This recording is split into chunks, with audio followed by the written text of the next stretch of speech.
Hello everybody, happy Friday, welcome to the Fishy Business live stream, vaguely themed on fish live stream. I hope you're all doing well, I hope you can see me and hear me, and maybe even let me know that you can see me and hear me. I'm having some technical difficulties because I'm trying to do something new, and as we all know, when I try to do things that are new, they don't work. But nevertheless, Mum! Hello, Mum. Dangerous Dan's in. We've got Freshwater Ichthyology as well as Nabokov. Silver Surfer, nice to see you again. Brian. Ross, evening from a warm. You've missed out some words. Edinburgh. Hans is in from Sweden. Hello, Hans. How are yourselves? Stuart, nice to see you. Scott, always with the admin. Thank you very much, Scott. As always, the admission price, you have to give us a little like. That's it. Just some kind of acknowledgement. Click a button or a little dislike. I don't really mind. We've got NJW, hi from Doncaster, hi from Sheffield. Hope you're well. Mark, Kaylee, and Juggler. I think I sent your prizes out the other day from last week's quiz, so hopefully you've got them today. If not, you should get them tomorrow. Because I'm a cheapskate and I sent them second class because, you know. I hope that's not too bad. Silver Creek Aquatics. Hello there, Tommy. How are you? Fish Vet, nice to see you. David Pinner from a slightly damp evening in St Helens. I think it's about to be damp here, if that makes you feel any better. Loud and clear, that's what we want. Right. So, for your delectation this evening, we may or may not have a guest. I say may or may not because I can't seem to get them to join the channel. That's not working for me, but we will see if they turn up and if that works. If you're watching, send me a message on Discord or something. We'll see if we can get you added into the right place. But we've got all kinds of things. We've got a quiz that I literally finished 10 minutes ago. You have a large Scottish man drinking beer. I'm going to go for the lower end of the spectrum this week because I keep ending up half cup by the time we get to the end of the stream. So this time we've got Northern Monk, one of my favourite breweries. Faith in the Tropics, which is their Faith beer, but with a twist. A tropical hazy pale ale. All words that sound delicious. So for you ASMR folks. And for Phil, if you're watching, doing it in the proper Aquarium Adventures tankard. We'll fill that up. So we've got the quiz. That'll be about 10 o'clock. I'm hoping we can invite Lou in, our guest for the evening, in 10 minutes or so. And I've got some things to moan about. Namely... Oh, you're not Lou. Why are you in that channel? You can see Nabokov in there.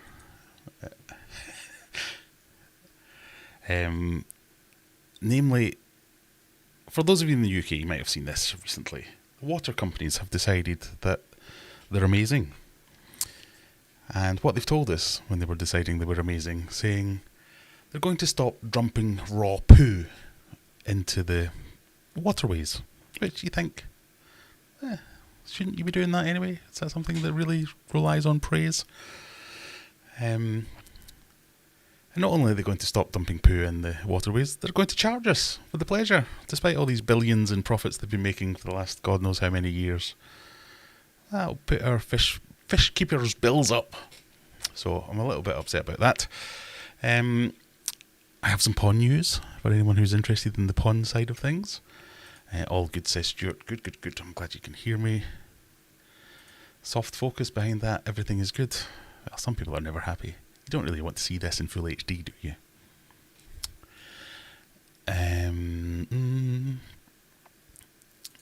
Trying to check permissions. Yeah, so we will hopefully have a guest on with technical difficulties aside. All these people saying it's wet, it's positively lovely in Mantua. I mean, it's lovely-ish, or it has been nice today. It rained a little bit this morning, and then it's been lovely, but just the big dirty black clouds out there. Hey, this is new. I can see outside the window at 9 o'clock. The nights are fair not drawn in. Not a time I used to mention. I used to work for a couple of water companies then. Well, I don't want to be too critical because it's nice that they're doing something, but shouldn't they be doing something already? It's just the way that they played off the message was, we're sorry. As an amalgamation of water companies, we're sorry. Okay, good start. So we are going to charge you more to fix all the things that we should have already been doing. That's not a good message. This might lead to some higher bills. That's not a good message. It's like asking to be paid more for something you meant to be doing anyway. So anyway, there you go. There's a look-see of this one. This is Northern Monk in the tropics. It does smell quite nice. I have a message. Right, I'm going to try. Bear with me, people, while we do some technical jiggery-pokery in the background. I'm going to try and invite someone in.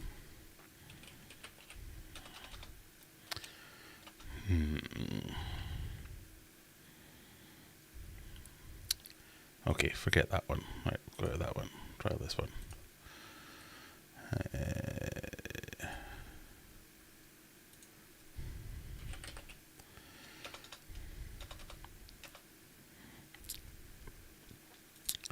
Right, if you're watching,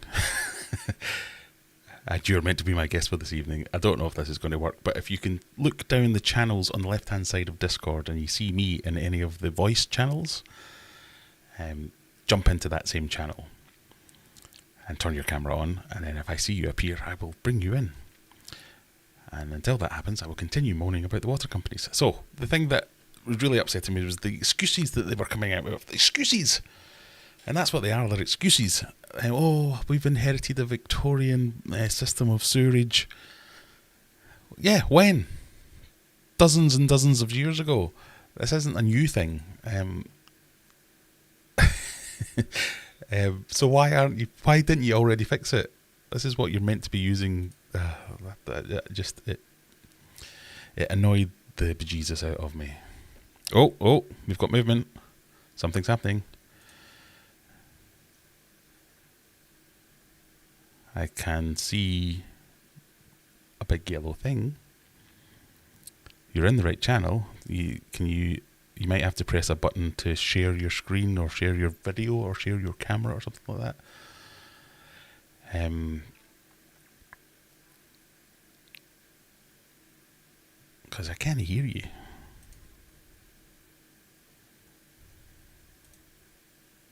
Oh, there we go. I can see you right now. That's half the battle. How do we hear you? Right, wait a minute. I have to do some stuff in the background here. Professional. I'm definitely a professional. No, not that one. No, not that one. Go on, Graham. You can do it. Just bear with me while I mess around with things in OBS. That looks good. I can see you at least.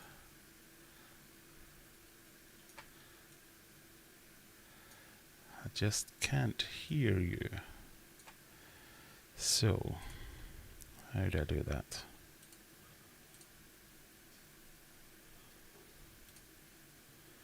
No, that's what we want.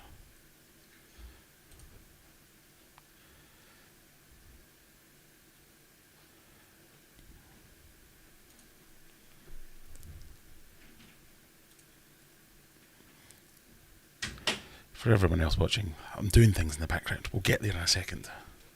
Can you hear me? Yeah, I can hear you. Oh, it's working. I can hear you now. Is it working now? Right, there we go. So, without much further ado... I can't see you. You can't see me, that's fine. That's probably a good thing. No, but I've got you on the stream, but obviously there's a... Nobody needs to see me. Hang on. Yeah. I find it often ruins things when people can see me. So, without further ado, everyone, welcome the first in a long time of live stream guests. Hopefully you can see this. Let me just close that chat. We have Lou from In the Bag, Tropical Fish UK, which I've got some stats written down on a really professional bit of paper. 528 subscribers in only the last 3 months, with meteorical rises in YouTube terms. A catfish and pleco specialist fish shop, and that's where my really in-depth research runs out. So, what can you tell us about you and your shop, and why do you exist? What is it about catfish? Just tell us a little bit about your setup, the shop, your tanks, that kind of thing. Give us a bit of an introduction to us, and if you can see all this people in the chat, let me know that you can see me. Well, Lou is doing that. Hopefully it will work. Yeah, hello everybody, and a big thank you for inviting me to come on here. We've only been doing the YouTube for about 3 months. And it's basically just me filming everything that goes on at our little fish room.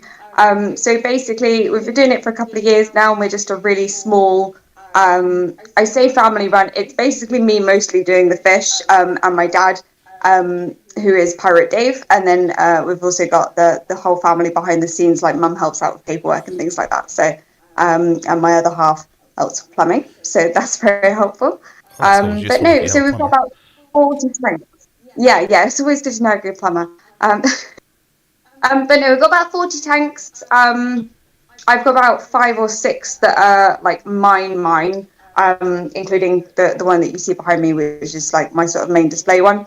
I've been keeping fish for a very, very long time. Dad had fish. Dad had a marine tank and a freshwater tank when I was little, so it's just always just been a thing. But I actually was a primary school teacher before I did this, so this wasn't originally what I did. Oh, right. So, yeah. So is this, for those who don't know, is it a proper shop? Are you an online business? Are you open to the public? That kind of thing? You know what I mean? No, we're not open to the public, no. So I did actually used to work for a chain shop. So I've done my run in the public sector, if that makes sense, serving customers in a bricks and mortar shop. But no, we are online I just told only. You that you don't want to ever do that again, and you can just do online only. If I had a choice, yeah, it's basically that. Like, obviously, like people can come round, if it was people that I know, and sort of, if it's a small group of people, it's not a very big fish room. So if there's more than like 2 of you in there, and it's also like, I mean, today it was about 32 degrees in there. So I'm used to it, but a lot of people, they can't spend more than about 10 minutes in there because it's just too hot. So it's just a bit sort of warm and dark. It's my little den. So. So what is it? A garage, an outhouse? It's a shed. A shed, just a shed. Yeah, it's a very, very well insulated shed with underfloor heating. Yes. So it's about 10 foot by 20 foot, I think, on the inside. I don't know what that is in meters. Divided by 3. With old money. That makes sense. Yeah. So it's a good size. And then it's just got underfloor heating, and then I pop a little radiator in there in the winter when it's really, really cold as well. But the underfloor does a really good job. So. Cool. So you mentioned that you were a teacher and used to work in a retail fish shop. So was this a conscious decision to move to this, or was it a hobby that took over, or how did this come about? A little bit of both, really. It was lockdown. So basically, we'd moved for my other half's work, and basically I was doing supply teaching at the time because we'd just moved. And lockdown happened.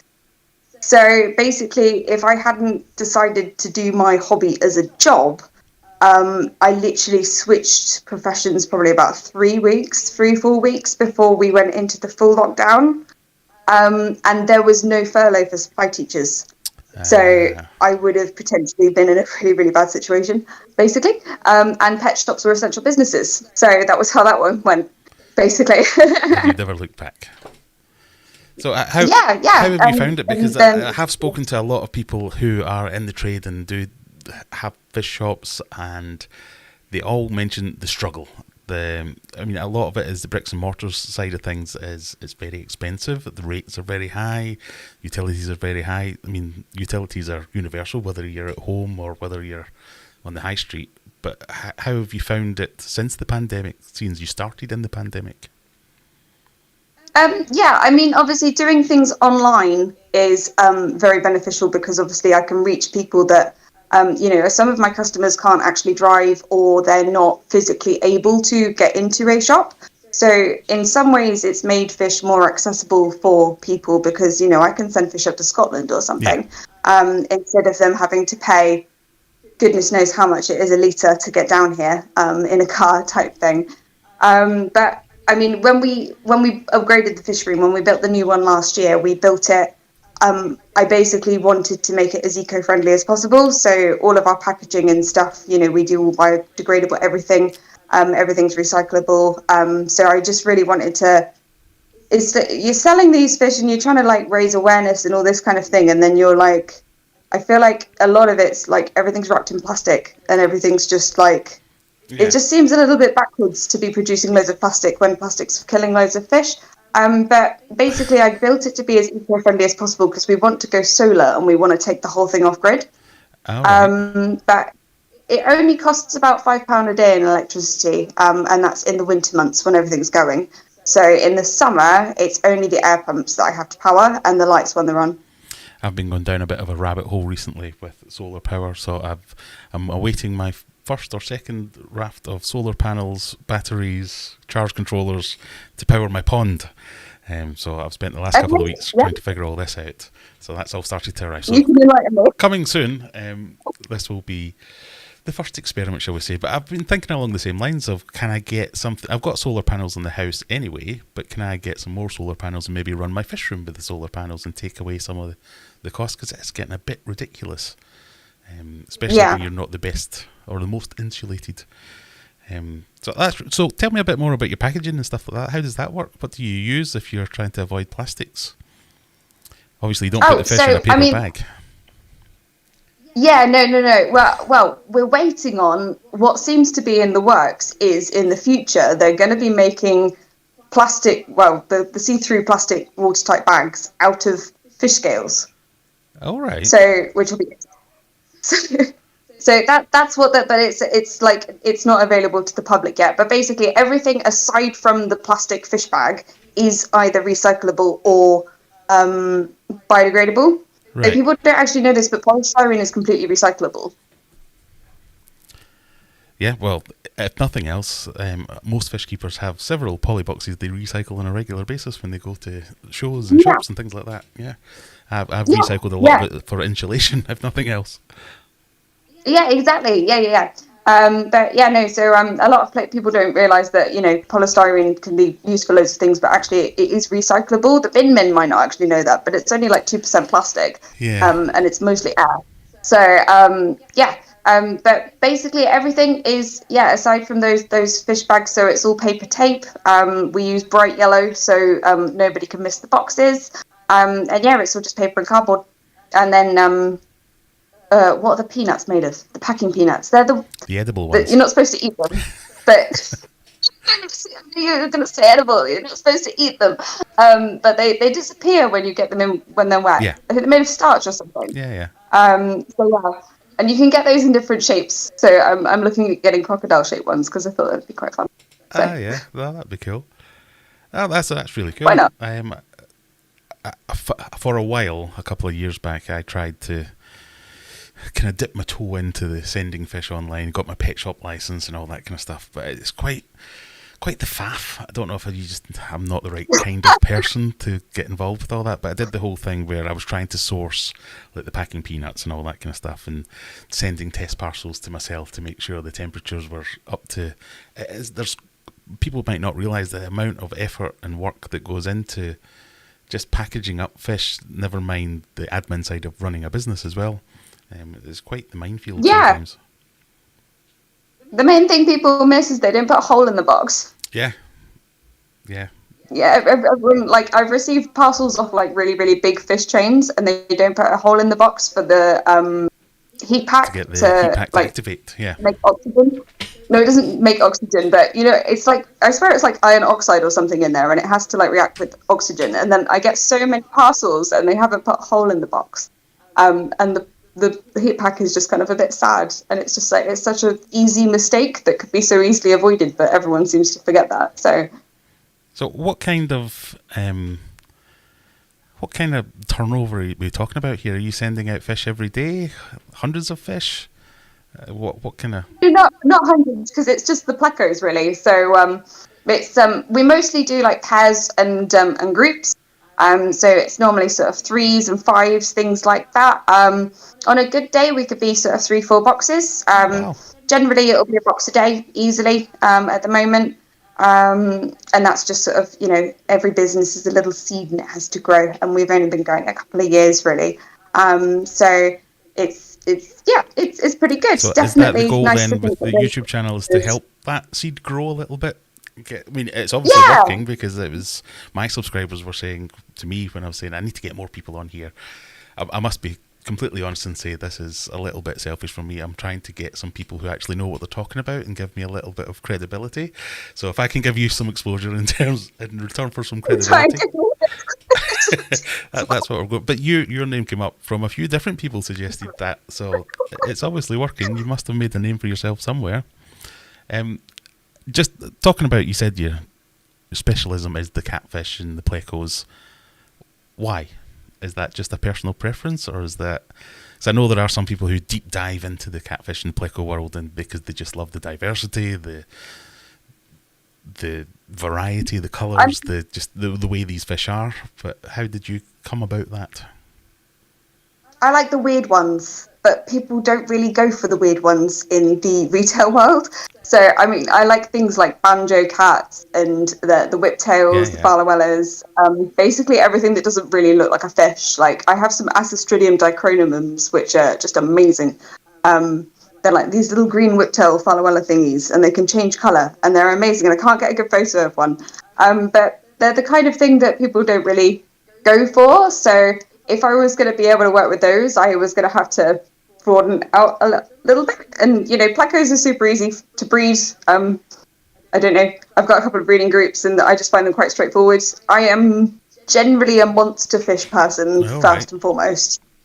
So a lot of my personals are monsters. So I've got, a gar behind me, an arowana. I've got an emperor snakehead growing out in a tank below me. I like things with teeth that are really, really big, but I do not think that the hobby needs more of those. And especially with, cichlids, you need a really, really serious setup to do cichlids on a retail scale. So it was kind of just, a sort of measured choice. Well, this is kind of what I want to work with. There's definitely an audience out there that like paying good money for fish that they never see. I don't know quite how that works out, but that's definitely is there. I know we've got a few in chat who are very big pleco enthusiasts. I'm probably sure you know some of them already. But if anybody does have any questions, by all means, get them in the chat. We can ask some questions. Hi, Dylan. I'm sure you know most of these I've people. got it up on my TV up here, but it's like I'm a bit short-sighted, so I could just about make it out. Yeah, I'm the same. I can't see anything even when I'm wearing my glasses often. I've got so many screens open, I can't see anyone clearly, so I don't know what's going on. Maybe that's kind of the way this channel goes. I did have an idea that I was going to ask you a bunch of quick-fire questions, but I think we've covered most of those things anyway. But I want to start a general conversation with everyone that I bring in as a guest of what do we do right and what do we do wrong in the hobby. So it's your general bugbears. What are the things that you see people doing that you wish we wouldn't do, or what are the things you see people doing that you're glad that we're doing? So, for instance, I'm a big discus lover. That's my favourite fish. And we often talk about the water change thing. It's just really not quite as big a deal as personally I think that anyway. And that's the thing that I'd like to just get everybody off that topic for a while. And the feeding, because I don't think people feed enough. So if you get anything in that kind of sphere, given your specialism, so that you could give some special tips and tricks to people when they're considering buying these fish. Yeah, I mean, definitely with the plecos. I mean, I totally agree with you with discus, by the way. I basically think discus are basically like Oscars and Severums. I don't find them any different to any other cichlid I've kept. and I don't know. I literally put off keeping them for like 15 years, and now I have a pair of them, and they're no different to any of Just my other fish. fish, really. Yeah. They're just, yeah, they're not really, know. But no, with the placos, people keep buying them when they're really, really skinny, and it's really. I don't know whether it's an awareness problem, whether it's the shops not being able to like worm them properly or something when they come in, and also like not giving them the right kind of food or enough food. But I am seeing a lot of very, very skinny placos just everywhere. Obviously I'm on a lot of Facebook groups and just sort of around. And yeah, it's probably one of the main things I see. It's like, oh, why is my pleco upside down? And it's like its eyes are all sunken in and its belly's like this. Yeah. And you're just like, well, that hasn't happened overnight. So it seems to be a very big problem at the moment. And diets in general, do you find there's lots of misconceptions out there? I know there's lots of fairly recent research that's been discussed, if not recently come out, but people are talking about diet a lot more, about whether... so freshwater ichthyology, who you'll see in the chat, Rebecca, she's done a couple of videos on diet and how it affects... Learnt loads off of my hair. Yeah. Honestly, learnt loads, and convincing, people I know, and...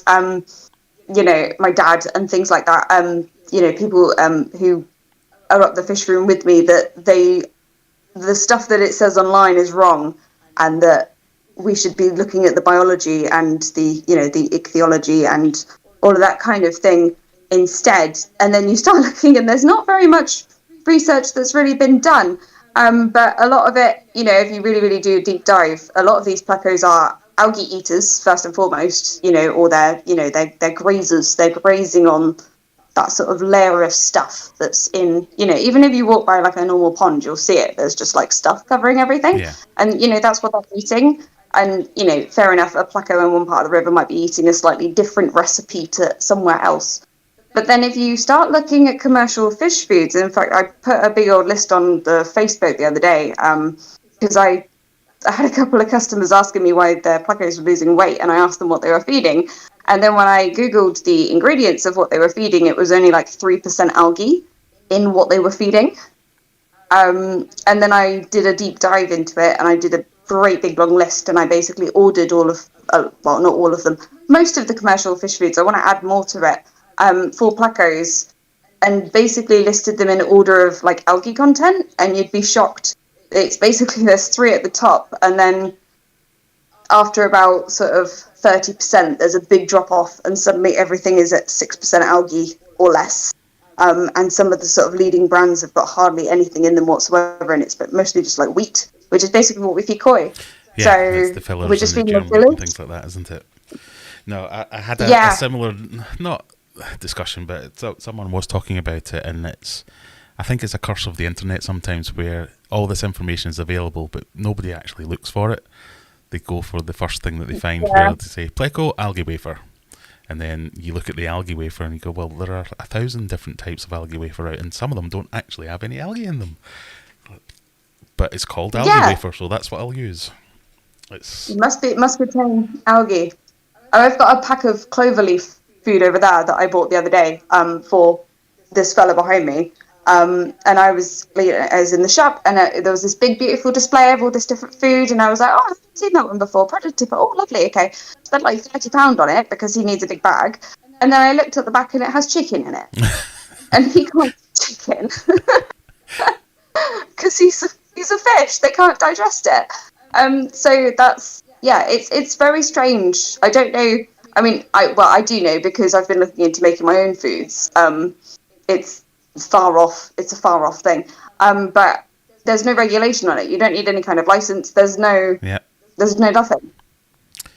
Yeah, there's what was it? Because I sell some foods as well, but I don't make the foods. They're all the foods that I've used in the past, and I've got some deals with some of the suppliers to let me sell it with my sticker on it. And I was looking into the legalities of it, and if you just put a sticker on there that says not for human consumption, do whatever the hell you want. That's literally the be all and the end all of the rules. It just made me think, okay, do I have to put in percentages of things? Nah, you don't have to. But I mean, I do. I must admit, my algae wafers that I sell, they're not I'm going to send myself down a wormhole here. They're not the greatest in terms of algae content. I'm just looking for one of the labels so I can see what one of the things is. I've not got any up here. I shall need to do that. I'll make a follow-up video. But it is a conversation that I'm seeing more and more, not just for plecos, but it's in general trying to do comparisons to wild fish diets and replicate that with the domestic fish. So when you look at the gut contents of fish that have been found, and again, this is something Rebecca's been going on about for a while recently, it just blows my mind that all this information is out there and the big commercial companies aren't doing much towards that, it seems. They've got a recipe that works and they're going to stick with it. So I don't know. Listing ingredients, Rebecca's saying there, I wish fish foods would list ingredients more. I think it's not a requirement, but most good foods will at least list their ingredients. If not their ingredients, the percentages of what's going on there. Anyway, before we go down a rabbit hole about fish foods, we could chat for hours, literally, and pet foods in general. But that's it. Welcome to my world. It's me sitting here thinking of things to go down rabbit holes and go, right, okay, we'll go on about this one. So, keys to success is obviously, I suppose it's the same as anything else. Buy from a good source. We'll assume you're a good source, even though I've never bought any fish from you. Buy from a good source. What are the keys to success? Could you say you found it quite easy to breed plecos? Is that a universal thing, or is it just because of the way you're keeping them that promotes a good environment for them to breed in? So, for instance, for my experience, I've always had loads of luck with like Ancestris and stuff. So your bristlenose plecos. Add bristlenose plecos, add water, wait, millions of babies. But I've had other plecos in the past where I've had breeding groups where they've been sold to me as breeding groups that just never do anything. So what am I doing wrong? Or what might I be doing wrong? Or what could anybody be doing wrong? If they're getting success in one area, why am I not getting it in the other areas? Are they quite a diverse set of parameters to breed different types of plecos, or do they all like the same sort of thing? I'd say diverse is a good way of putting it. Yeah, I mean, we import a lot of plecos, so directly from Brazil, Peru, Colombia, but then I've also got basically the ones that I breed are the ones that are not easily available.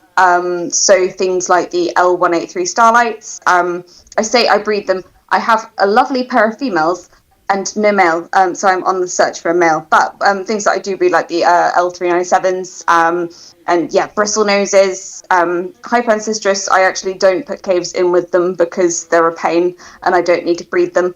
But generally, if it's not working, shake them up.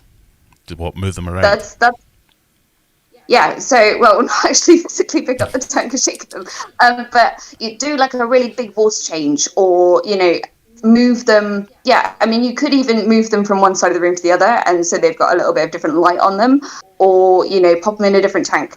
But generally, if they're not, that's completely anecdotal. That is just what seems to work for me. If they're not doing something in the setup that you've got them in, then change it. But I mean, I always simulate things to the natural environment. So, I try and match parameters. I'm very privileged because I have a big old RO set up, and the tap water we have here is really, really hard. So I can really, really specifically match things like hardness and pH. And I've got a really good game with just keep maintaining that basically. But I have a really, really rigorous water change schedule. I do a lot of water changes, and it's a lot of RO and rainwater that goes into the tanks. I have really soft water generally. Don't really fill them up from the taps, aside from just like reconstituting it. So maybe that's part of it, but not everybody can use rainwater. I'm in a very sort of low pollution area, and then obviously it goes through the RO anyway. So it's So I guess probably that. as well as parameters, there's trying to match the habitats and stuff. So fast-flowing rivers, if it's a fast-flowing fish, all that kind of stuff. Yeah. That kind of makes sense. While I've got you on, so you've made the mistake of calling yourself a pleco specialist. L numbers. Yeah. What the hell's that all about? Not an expert. Not an expert, but a specialist. I'm someone who sells Pleco specifically. Specialist, that's the word they use. Yeah. Yeah, but L numbers, what the hell? What's that all about? I numbers. cannot get my head So around L numbers. Why has the same fish got several different L numbers? I couldn't answer why each one's got lots of different L numbers. I think it's where they've been picked up by different people and they thought that they were the first person to find it, so they gave it a number, and then we ended up with lots of different people so putting their papers together, and everyone no, these are all the same thing. Yeah, basically, probably. But no, basically, so some of them have scientific names. So, for instance, one off the top of my head, you've got Hypancistris deblitera, which is, I think it's one of the earlier ones that was found, actually. It might have been Furunculus. But anyway, so that has a scientific name, which is either going to be like Latin or Greek or something like that. And then basically, if it's a pleco that has not yet been described, so person hasn't sort of sat down and sort of worked out, okay, so this is what this looks like, this is where it's from. It's got 7 spines and 3 spots on the back. Yeah. Basically, if it doesn't have a name, if someone hasn't sat down and really done the work, and it's a lot of work involved, it's not something simple. It's not just like, oh, that's going to be called that. Yeah, hooray. There's a lot that goes into it. And that's when they give it an L number. But I can't remember the L numbers to save my life. So if everything has a common name or a Latin name or a Greek name, that'd be great. But I'm always getting numbers mixed up. It's the bane of my life. Latin names, scientific names, L numbers. For a quick preview for those of you who are staying around for the quiz, we do a quiz around 10 o'clock. I've shot myself in the foot here. I've got lots of scientific names, including the quiz, so you'll get to see me going, I don't know what it is. It's the same with plants. I just cannot get my head around Latin names, whether it's fish, plants, or anything in between. It just sounds like I'm casting a spell of some kind. So you'd think I would love L numbers, because you can just say L015. There you go. That's an actual number. And they go, oh yeah, but you mean this one or this one? And that's actually also L357. You're like, what? Why? So it's just a general bane of mine that I've never understood why we do that. I'm going to start saying all of them like incantations now. That's brilliant. I love that. Hypancistris explosio. Yeah, there you go. Yeah, that's brilliant. That's probably a real fish. In fact, if I ever go discovering fish, I'm going to use that. Yeah, do it. Yeah. I mean, I'm one of those rare people who actually had to study Latin. I have a Latin GCSE of all things, and I can guarantee my Latin teachers sat there going, yes, I never thought she paid attention, but I it did come in useful after all, yes. Oh, no, I know. Yeah. Oh, well, no, I didn't do Latin, so maybe that's where I went wrong. I don't really know very many people who did, to be honest. So, we'll get off my inability to say words properly, given the fact that I'm here trying to say words. I don't want to jinx myself. If you haven't seen Lou's channel, I noticed you do quite a fairly regular news type of thing. How do you get all this information? Because I found things in there that I had no idea were going on in the world about. Are you just constantly scouring the CITES website and seeing what fish has been reclassified today? Or how are you finding all this? If nothing else, good advert, good shout out and plug to go and subscribe to your channel, because I found it really useful, and I'm now going to use it and steal all your information to make up my quizzes. But other than that, how did you get into that side of things? I think it's just because, I mean, I've been around on the Facebook groups and the forums for so long. I've got so many people on my feed that it just kind of turns up on my Facebook feed or, you know, on Reddit or whatever. So I don't really have to do too much investigation. The one in the last episode about America that popped up, I had to do a lot of research about that because I wanted to make sure I was getting things right because I didn't quite fully understand the situation to start off with. But I mean, especially the stuff in the first episode, that stuff that I really wanted to talk about. There's a very, very good documentary that came out. I think it was last year, which is like, is it called Wild Caught Wild Fishes of the Amazon or something? Yeah, we famously tried to watch it on the live stream once and I got copyright striked for it. Oh no! Well, I mean, it's mostly in Spanish with subtitles, so it's definitely one that you have to sort of sit there and watch and, you know, pay attention.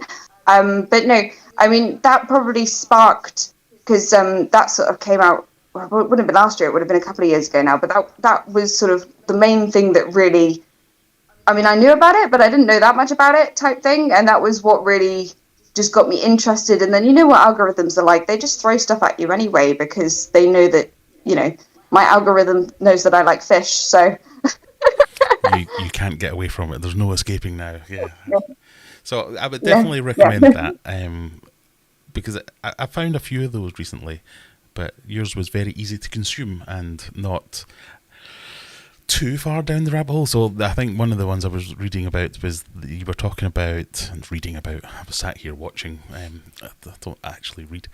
You were talking about things like zebra plecos and how they were getting to a point where they were all either illegal or inbred.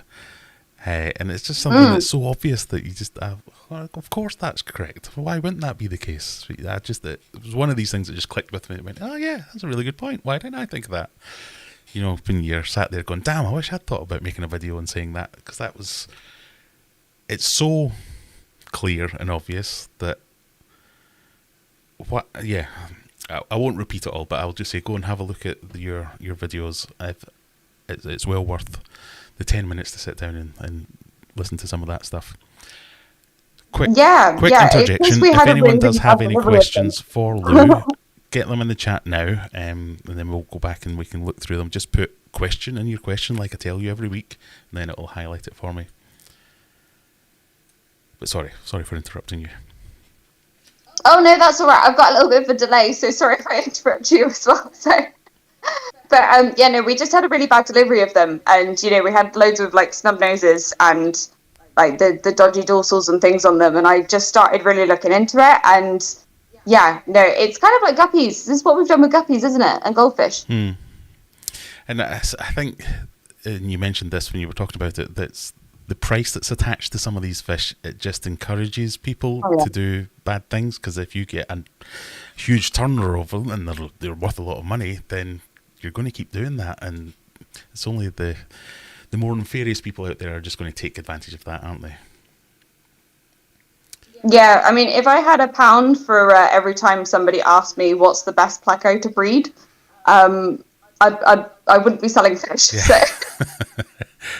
Well, and I think you're right. It's more of a problem because with guppies, it's very easy to go and get guppies from a completely different source that from so far removed from the guppies you might have been keeping, because they're so cheap. But when it's really expensive fish, people are hoarding them almost, trying to squeeze every last drop out of them, aren't they? Have you experienced any other nefarious practices, or is there any other shady goings on in the pleco world? That it's not a world I'm all that familiar with. Not specifically in the pleco world, no. I mean, the fish industry, I know specifically that prices should be coming down on a lot of things, because freight prices now for the fish are generally very similar to what they were before COVID. But I am not seeing prices coming down for a lot of these places. It's not places in South America, and those freight prices are still very expensive, but other things are coming down. So it's starting to be a little bit like, are we making it a self-fulfilling prophecy that prices are going up because we're getting a little bit greedy because people are paying it?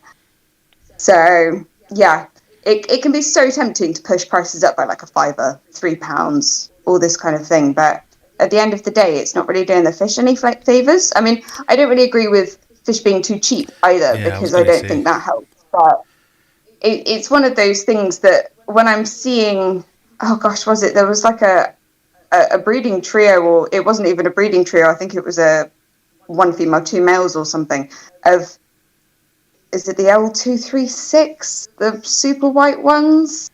And they were asking like over £1,000 for them. And I'm just thinking, well, hang on a second. Like, we don't even know if they're a real species, So they've just been bleached or died.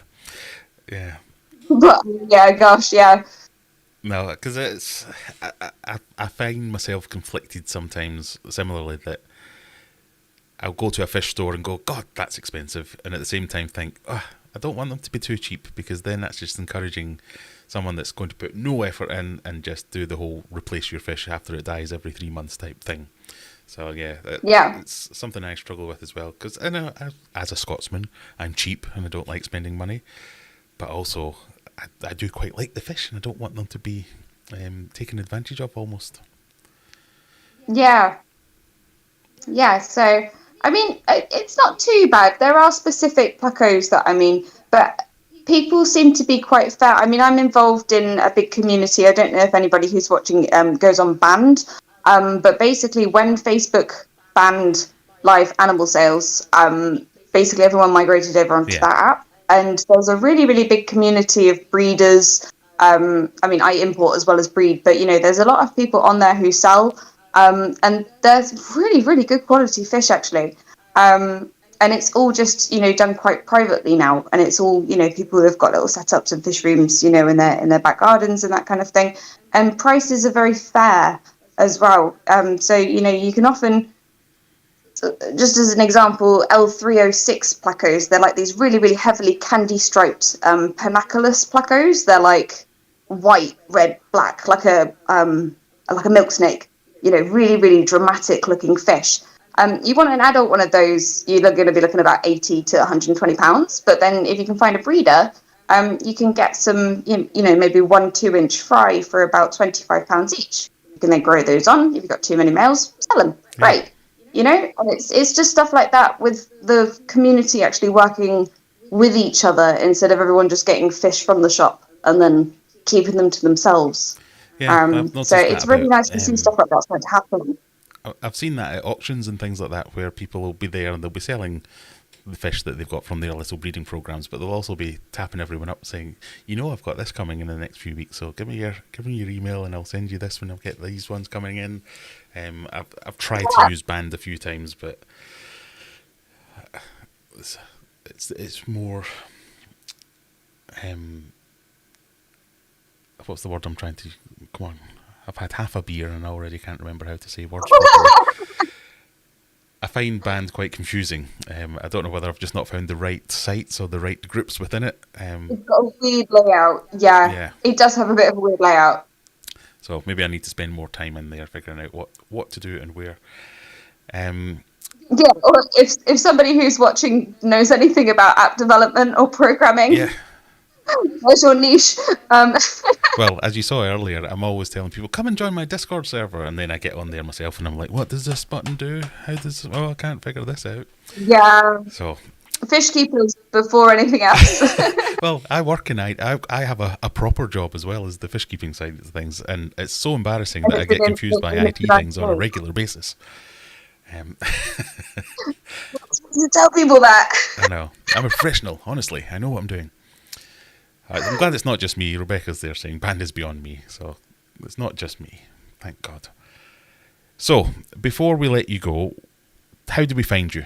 If somebody's interested in finding out what kind of stock you've got in, what kind of stuff that you've obviously got your YouTube channel, where else can we find you? So if you want to see what we've currently got available, so everything should have a full write-up on our website, which is www.inthebagtropicalfish.co.uk. So the website is basically just kind of like any other fish shop website. You've got pictures of the fish. So we only post photos of the actual fish. They're not stock images. They are photos of the actual fish that we are selling. And then, there's full write-ups on there. And we also do deals on multiples of things. So you should be able to select different group sizes and it should calculate prices for you. Postage is via DX. So they are a legal DEFRA courier. And that's Tuesday to Saturday. So Tuesday to Friday is £20 and then Saturday is £22.50.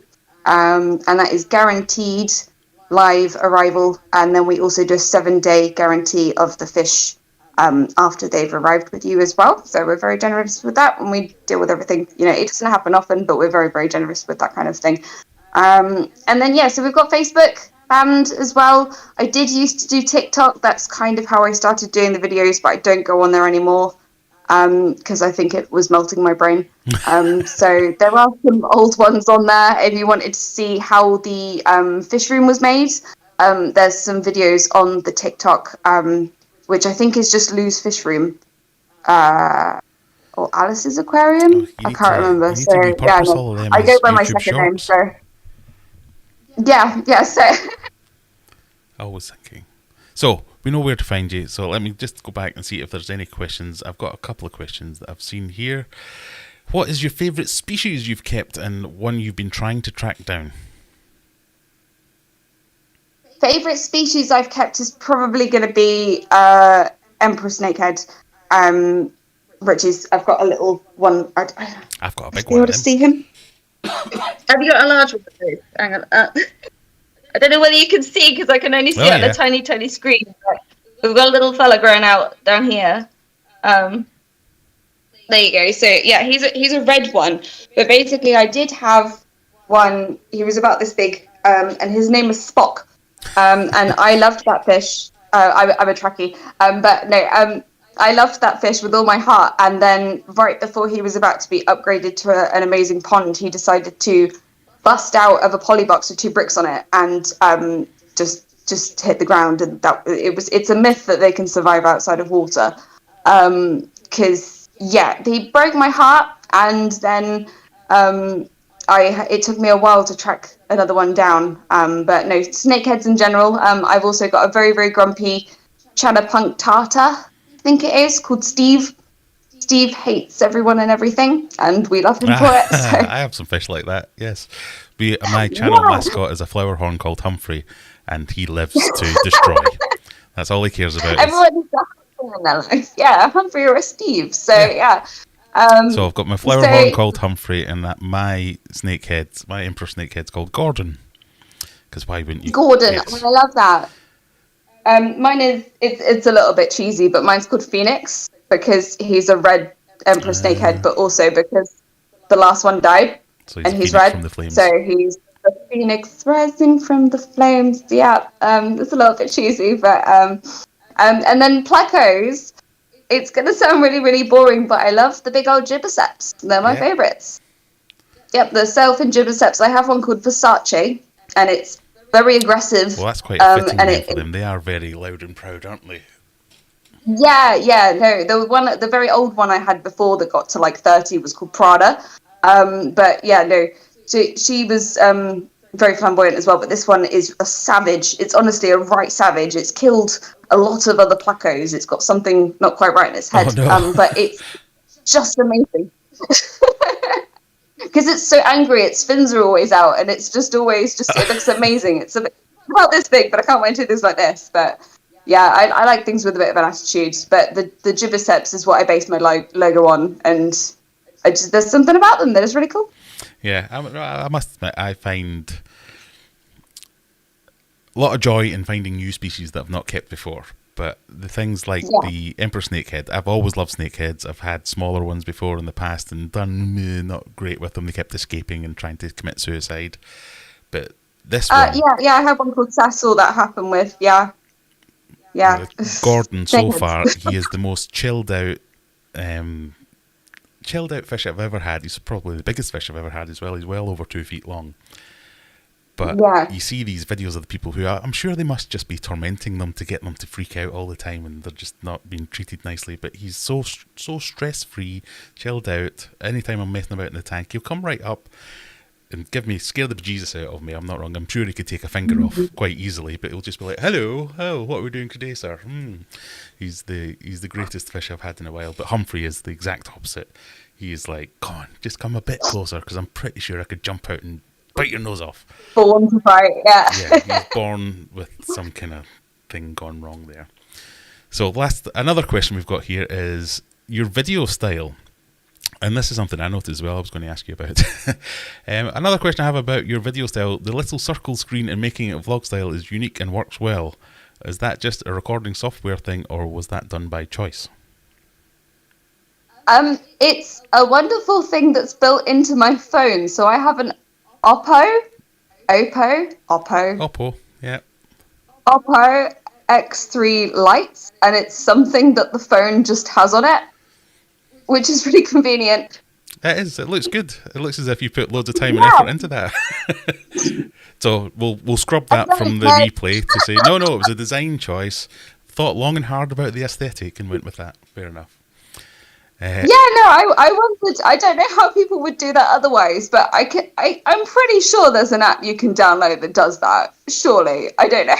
I, I don't there know. was one once because I used to try and do that, and it got discontinued on one of the versions of Android because I'm an Android person rather than an iPhone. Um, and it Yeah. only works on iPhones now, but they've got rid of it from that as well now. But it's quite sought Oh, after that, so I shall need to look for that. Fine. yeah. Last question Yeah. before we kick you out. So, How are you yeah, and then getting we'll on do the with? quiz. You joining the quiz? Good, good. How are you getting on with the mustard spot plecos? Says DJ8 Aquatics. Ah, the mustards. Yeah. So the mustards have been banished to a tub because I needed to get the. There was an FX6 in the tank that they were in behind that tank. So I had to get that out, and so basically they're in like a underbed storage container, just in the All middle right. of the fish room floor at the moment. I have no idea what they're doing because I can't see them. They've just got a stack of wood with their breeding caves and a stack of plants on top of them, and they seem perfectly happy. I see them every now and again, but I have no idea if they've bred or done anything. So yeah, no, That'll be I'm a happy trying for a surprise world's when you get first round to with it then. them. Yeah, yeah. But I don't know. They're just playing with my emotions. I don't think it'll be this year. It'll probably be in about 5 years' time that I manage to crack them. So it's just a waiting game. Right. So with that said, thank you very much for joining me. I'm sorry it was so unprofessional and I couldn't figure out how to get you into the stream, but we got there in the end, so hopefully it's not too bad. It's all good. If you're going to hang around, if anyone does have any more questions, stick them in the chat and we'll take it from there. But we'll get ready with the quiz, and I'll thank you very much for joining me, and we'll do this again sometime. Thank you very much. Yeah, thank you so much for having me on, and thank you to everybody for watching as Yes, well. go It's subscribe to been an his honour. channel. So, Well, all the links will be in the description. I saw Scott doing it earlier, posting them up there. So thanks very much, and we'll see you soon. Bye. all right, thank you. Hey, we did it. It worked. Uh, Yeah. I now have to press some more buttons. So, am I still live? Oh, yeah, well, I'm still live. Excellent.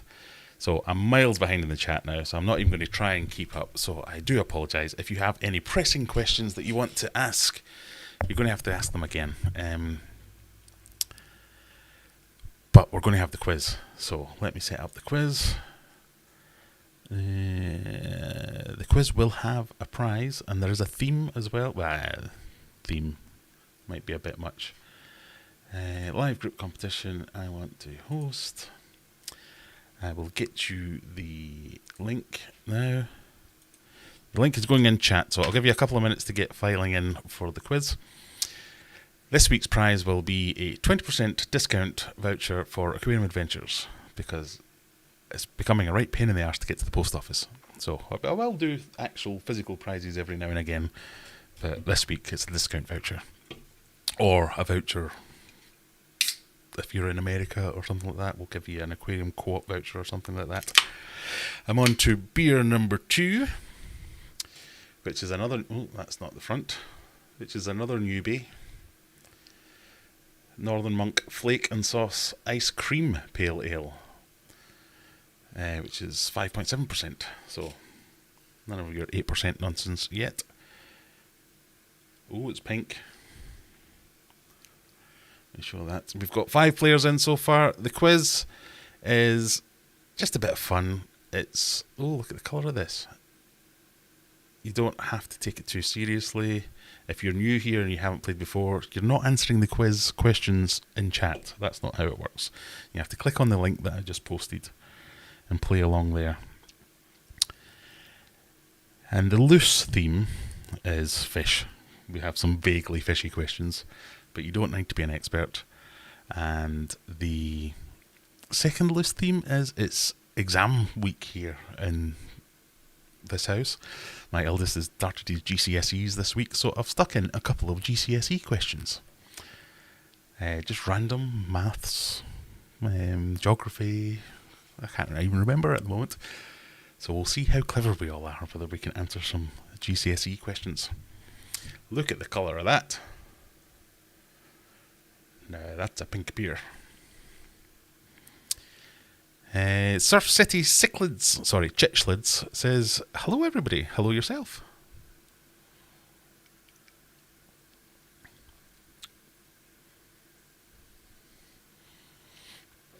Oh, that tastes like something. What's it meant to taste like? Ice cream and flake. It doesn't taste like that. Raspberry, vanilla and chocolate. I've made another mistake. I don't like chocolate. Can we have another Eurovision theme? Maybe one day. Juggler here. Hopefully your prize has arrived. If not, it should be there shortly. Juggler ran away with it last week. An unprecedented 300 points. So the way the quiz works is you have to answer your questions correctly, obviously, but the faster you answer them, the more points you get. And I set up this quiz, so all the answers are researched by me, so I don't want to hear any of your moaning if the answer's not actually right. The answer is whatever I Google the answer is. So, with that said, we've got about 17 people here so far. In the bag is back here. Thank you for joining us. I finished my GCSEs 10 years ago. Well, I have, through no fault of my own, been doing GCSE studying for the last few weeks. Surf City Chitchlids. That's how you say it, isn't it? My friend is really stressed out with the exams. I bet there's stress going over all over the country. It's not a fun time. Not a fun time. Pardon me. 8 fins on charts. It was true though. I was right. Let me see if I've got the desktop. Are we in the general area? So I just have to resize things so as it makes sense. And then what do? We make it a bit bigger.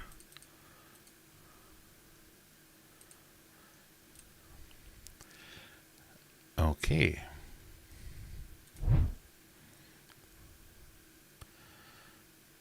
Stop arguing about shark fins.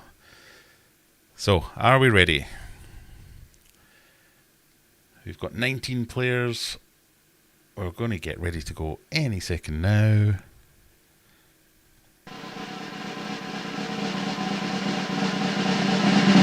Welcome everyone to the Aquarium Adventures weekly quiz with massive prizes and giveaways. This week, sorry, I can't even keep a straight face myself. This week you're getting a voucher, but it's all about the kudos of being the winner. You want to be the person on top. So, answers for fastest correct answers. Points for fastest correct. Oh God, I'm going to need to edit this, aren't I?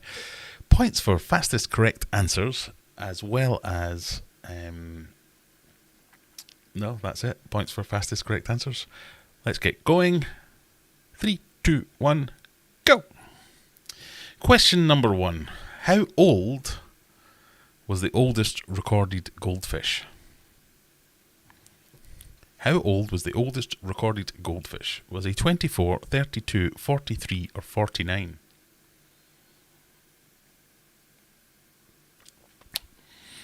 This is not nice, but it's not horrible. 30 seconds to answer each question. He was 43. I don't know if it was a he. I don't want to misgender a goldfish. Here we go. First of the unpronounceable questions. The gold spot common pleco Pterygoplichtheus joselimianus. I picked this name because it has anus. I am 10 years old. Has what L number? L001, L010, L100 or L101? The gold spot common pleco has what L number? Pterygoplichtheus joselimianus. It's L001. Lake Baikal in Siberia. A. Contains 20% of the Earth's unfrozen fresh water. B. Is the oldest lake in the world. C. Is the deepest lake in the world. Or D. All of the above. Lake Baikal, I think that's how that's pronounced. But as we all know, I have no idea how things are pronounced. A lake in Siberia is either contains 20% of the world's water, oldest, deepest, or all of those things. It's all of those things, unbelievably. First GCSE question. How much of this square with 10 centimetre sides is not taken up by the circle? So, you need to work out the area of the square and the area of the circle and subtract one from t'other. If you can't remember, pi r squared for the area of a circle. This was on my son's maths exam today. It's a pterosaur, not a pterosaur. 21.5%. This is another GCSE question. Animals can display features similar to those of poisonous animals to deter predators. What is this known as? Is it mockery, masking, mimicry, or meshing? Literal question from an actual GCSE exam. I think this was biology.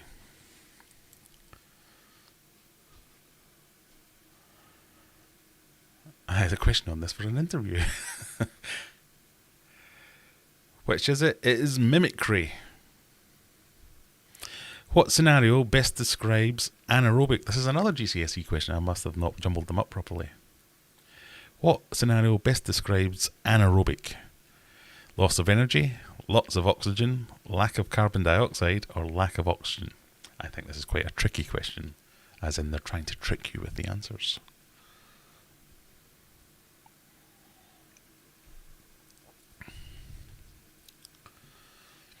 Salient aquatics, what are we doing here? We're doing a quiz. It's lack of oxygen.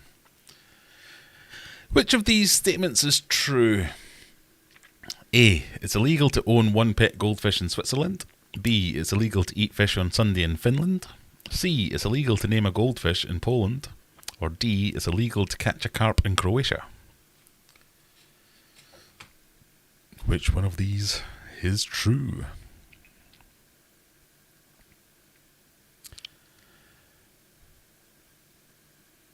It is, of course, A. It's illegal to own one pet goldfish in Switzerland. Which country is this? Is it Algeria, Nepal, Scotland, or Ireland? Lou is currently in the lead with 127 points. Juggler just behind with 109. Raggedy Tulip with 108. Silver's Revenge was atop earlier but is slipping back down to 96. Shadow, a shadow of his former self, on 79. Nabokov, 87. It was, of course, Ecos, Scotland. Which country has the highest pet fish population? Is it the US of A? Is it India? Is it France? Or is it Brazil? Which country has the highest pet fish population? Raggedy Tulip has made a play for the lead with that last question. It's tight at the top. The top 5 all over 100 points. It's the US of A. Slightly related question. What is the most popular pet fish? As in, what are there more of? Silver Creek spoke out and jinxed themselves, so you need to keep quiet now. Don't want to lose out just because you're jinxing yourself.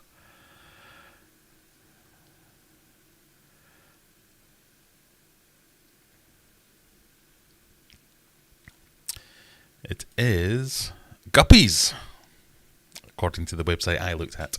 GCSE question number 4, I think this is. The average can never be the same value as the maximum unless it is the mean, minimum, mode, or median. This is one of those questions that I always have to Google. I can never remember what one's what. What one's mean, median, mode. Oh. I wrote the question and I also can't remember the answer. That's how much of a brain fart I have with this type of question. It's the mode. The highest grossing superhero film adjusted for inflation is A. Avengers Endgame, B. Batman Begins, C. Spider-Man 2, or D. Iron Man. Father Fish has made an appearance. If you win, I'm not sending you the prize.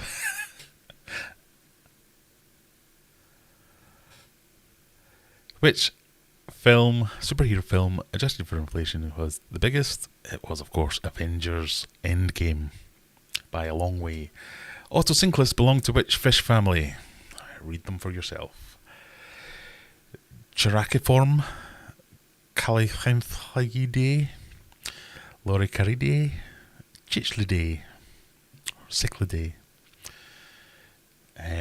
Autosynclus belong to which fish family?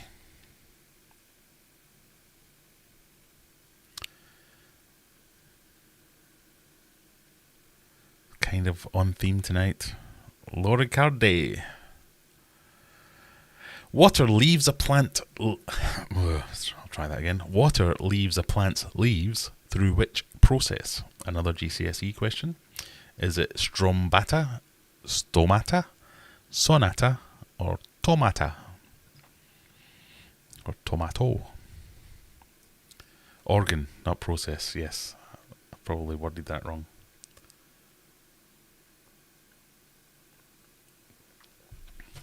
Why did I write process? It didn't say process in the question that I copied. Stomata.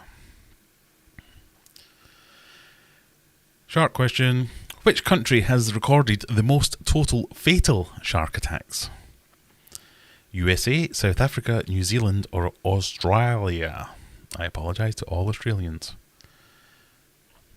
Now, this is very different answer if it's most shark attacks. Another country has the most shark attacks, but the most fatal shark attacks is an honour that belongs to Australia. Question 16. What is the name of the mutant fish from the Simpsons? Is it Goldie, Splat, Slinky, or Blinky? What is the name of the mutant fish from The Simpsons? No. Fighting words there from Rebecca. Sharks are overrated. Pardon me. The fish was called Blinky. Quizzity quiz in the lead so far.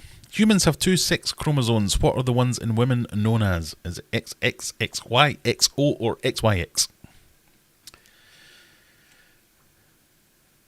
I'm assuming the women in the chat might have an advantage with this one. I don't know. I don't know why I assume that. I bet you most men don't know what their chromosomes are.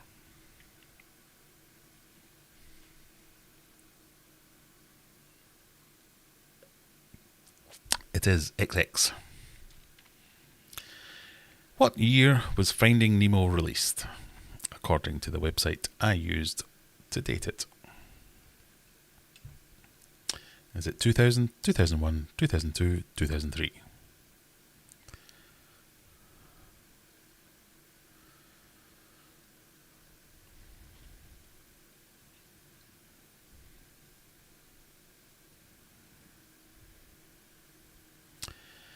It was, according to Graham, 2003.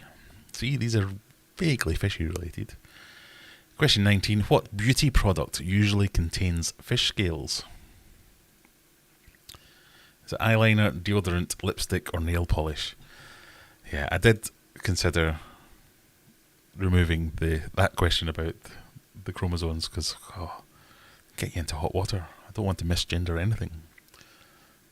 But it's science. It's science. It's facts. What product usually contains fish scales? It's lipstick.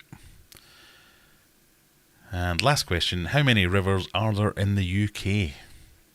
Raggedy Tulip currently on 300. Juggler, it leaps into 319. 3 people over 300. It's going to be a tight one. Is it 500, 1,500, 5,000 or 15,000?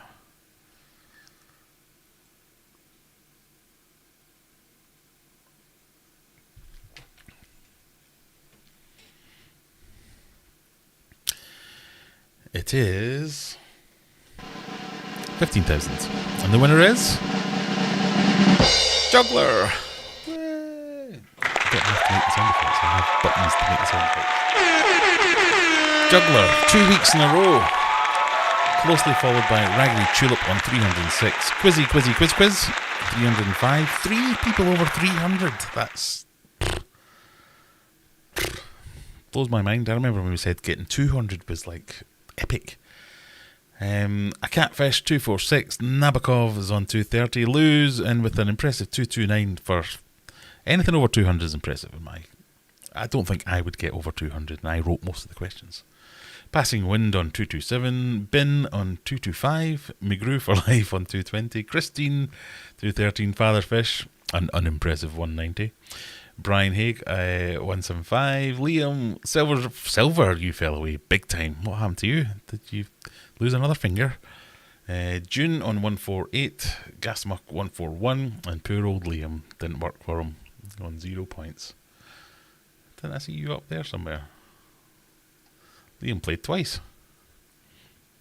Liam beat himself. So, now, everyone congratulate Juggler. Well done. I'll send you a message with a code for your discount code. Raggedy Tulip, Quizzy Quizzy Quiz Quiz. Better luck next week. Hope you find this enjoyable, but this is my favourite part of this, where we look at your questions. We go into the insights. How old was the oldest recorded goldfish? A few, you got that one right. These are the ones that it's a bit of a guess. You don't really know, do you? The gold spot common pleco, what L number was it? Right, so I'm interested to see whether our pleco ladies got this one right. Lou got it right. A catfish, who's a catfish, got it right.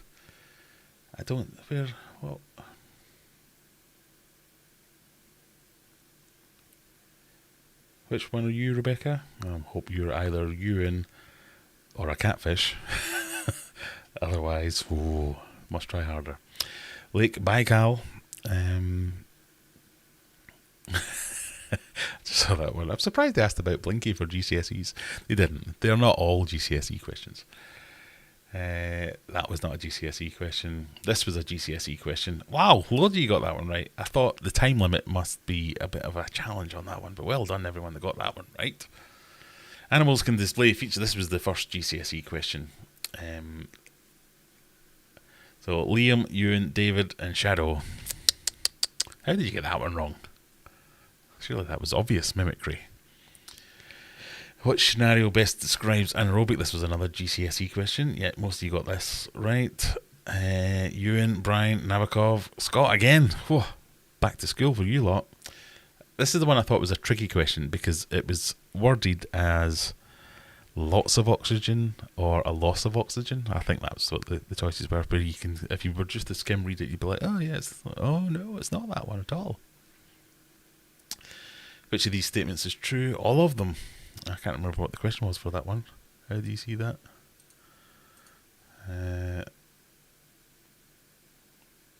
That was about it being the.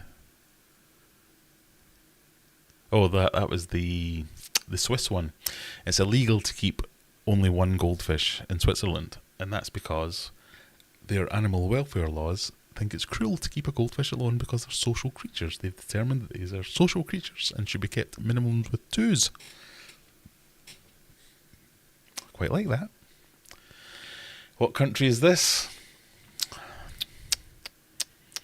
Silver, Gas Mask and June have all gone down in my estimation. It's clearly Scotland. Which country has the highest pitfish population and the most popular pitfish? Only a few. You got that one right. Here's the other GCSE question. The average can never be the same value as the maximum unless it is the mode.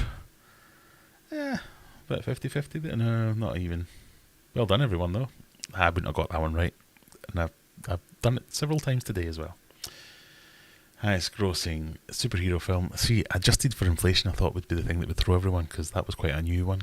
But yes, it was that one. Autocinclus belonged to which fish family? Lou got it. A catfish got it quickest. Water leaves the pant through which process? I didn't mean to put which process. I must have just... I don't know why I put that. But anyway. Oh, lots of you got that one. I did not know that one either. Which country has the most fatal shark attacks? See, this was an interesting one. So it was Australia, but if you say which country had most shark attacks, America has many, many, many more shark attacks than Australia, but very, very few of them are fatal. Who knew? Oh, I thought that was going to be the one that everyone got right. Christine, you let the side down with that one. Shadow got that quickest. Obvious Simpsons fan. 6 chromosomes. Yeah, see. And what year was Finding Nemo? Yeah, nobody got that one right either. I thought more of you would have got the lipstick one, because I'm sure we had this discussion a few weeks ago. And how many rivers are there? Yeah, about 50-50. Anyway, well done everyone.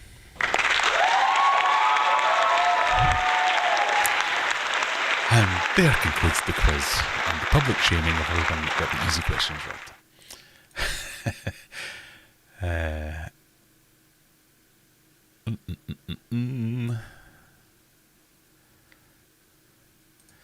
Bull sharks. Bull sharks were the third most... What am I trying to say? The third most aggressive shark. So I thought great whites were the most aggressive sharks, and I thought, yeah, well, that's pretty obvious. But I thought it was going to be one of those things where they're not the most aggressive. They just, because of Jaws, everyone thinks it is. But great whites, tiger sharks, bull sharks. I can't remember what was number 4. Australia has insanely aggressive... We can't be racist against Australian sharks. Come on. And the stats aren't even that bad. In fact, let's look up how aggressive... Ugh. Knock off my beer.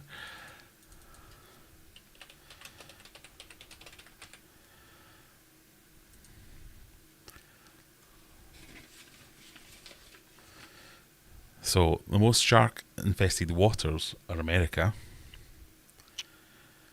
The yearly worldwide shark attack statistics. USA has 41 in 2022, with one of them being fatal. Australia had no fatal shark attacks last year, which means that their overall score is ridiculous. But they only had 9 shark attacks last year. So I think that's the case, is over time, Australia has fewer shark attacks, but a higher percentage of them are fatal. Whereas America just has loads of Americans going, oh, come get me, shark. Apologies to all my American viewers. But the US leads the world. Oh, I'm not even sharing my screen, sorry. Let me show this. No, that's not how you do that. You drag it over there. I don't know if you'll even be able to see this. US leads the world in number of unprovoked bites, and there, unsurprisingly, Florida has the most unprovoked bites in the US.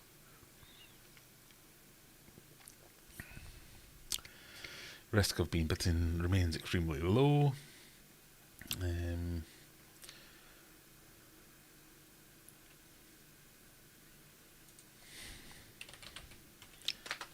can't remember.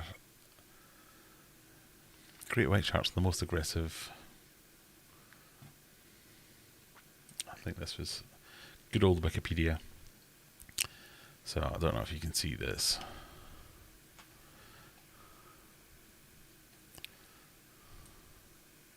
That better?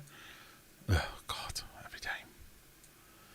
United States, total attacks 1,106, of which 37 were fatal. But Australia, only 647, of which 261 were fatal. Wow. And that's by a long way. Even if you include Hawaii being quite small, gets 137 and 11 fatal. But that doesn't even affect the stats there.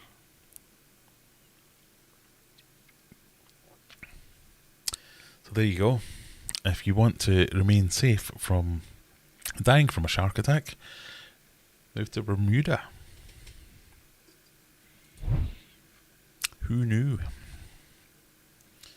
I've now deleted chat by accident.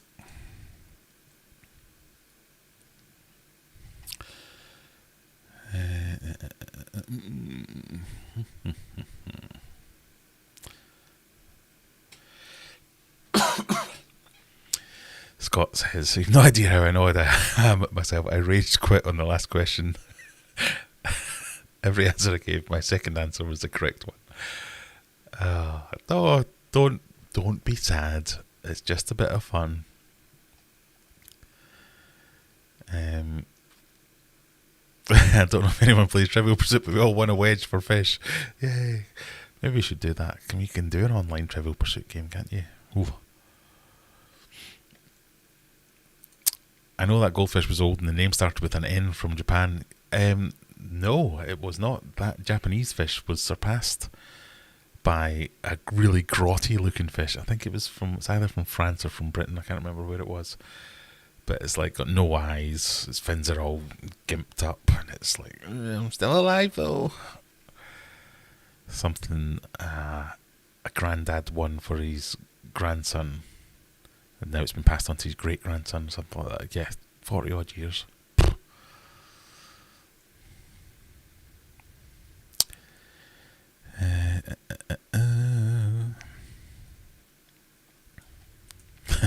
We don't learn anything about health in school.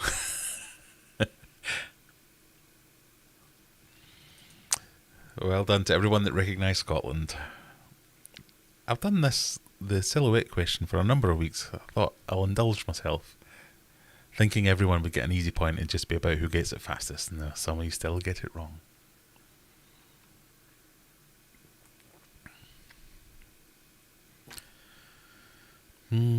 Right, let's scroll down to the bottom.